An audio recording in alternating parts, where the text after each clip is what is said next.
hello. Whoa, what's this? A new face? I'm Will, and I'm going to be doing the weekly Sunday review on the Daily Movie Critics channel. You can see more of me on my channel here.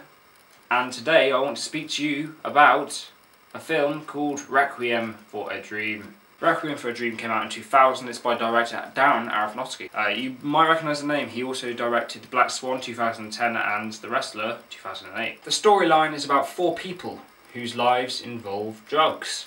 Jared Leto plays the protagonist, Harry. His mother is played by Ellen Burstyn, his girlfriend is played by Jennifer Connelly, and his best friend is played by Marlon Wayans. So the film follows these four people's lives, mostly revolving around Harry, seeing as, it's his mother, his best friend, his girlfriend, and it's just drug related.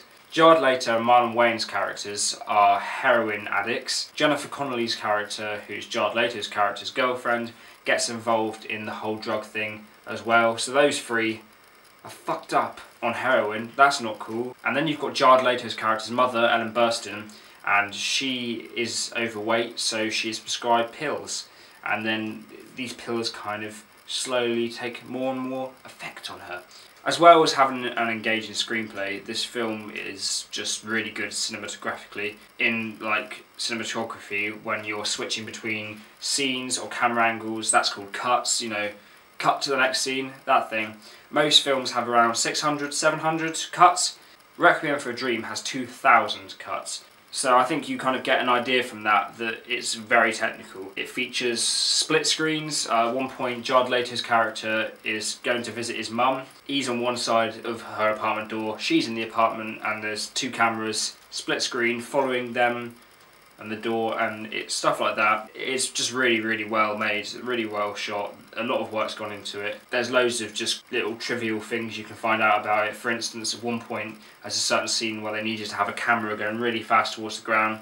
So what do? They just tied a camera to a bungee cord, dropped it, managed to stop it 1 inch from the ground. Just things like that, it just adds to the effect. The acting is consistently good all the way through. Darren Aronofsky's directing is amazing. He's done just a really good job of it. All these split screen things, it's not something that takes away from the film. You notice it, but it doesn't distract you. As well as being like cinematographically a good film, it's also just a good storyline. So if you're not a filmmaker or you're not that into films where you have to kind of analyse them, and you just want to watch something that's just quite of a high standard, then this is a good film for you. But then again, if you're like a film student, or if you are looking for a film which you can write about for school or college or something and have a lot to say about, this is a film which that would work for. It's got a lot of content and it's just generally a good film. I don't like to rate anything 10 out of 10 because I like to imagine that there's always going to be a higher standard, something better.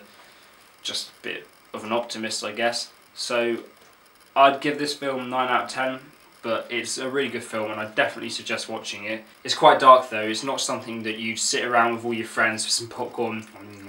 You can't really do that to this film. It's quite a serious film, so you can watch it, with a couple of people if you've got a couple of friends who appreciate films like that, but not something maybe to watch in a big group. Requiem for a Dream, 2000, directed by Darren Aronofsky, featuring Jared Leto, Jennifer Connelly, Marlon Wayans and Ellen Burstyn, is a very good film and you should watch it. Anyways, this was Sunday on the Daily Movie Critics channel. I was your host Will. Remember to come back for the week and watch the other reviews and have yourself a good Easter Sunday.